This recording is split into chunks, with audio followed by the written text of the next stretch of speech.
Installing a storm door is great to protect the front door. It's going to keep the weather off, it's going to keep all the seasons off of your front door.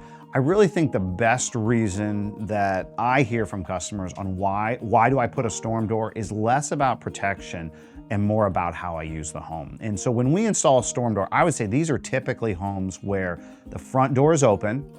You can see the full length, you can look out the front. A lot of people have, furry friends that like to look out the front. They can lock the door with a deadbolt, still feel secure, but have some of the airflow front to back. Or it's just, sometimes it's just nice to have the front door open and the storm door there. So rather than protecting the door, it does do that. That's definitely a good point to think about that. But most of the time when we talk to folks, customers are thinking about storm doors and how am I going to use the house? And so we're going to ask those questions, try to tease that out of the conversation, and then we can make a recommendation. We represent Provia, which offers several options of fantastic doors, lifetime warranties that'll help meet any of the needs, and we do tons of these each month.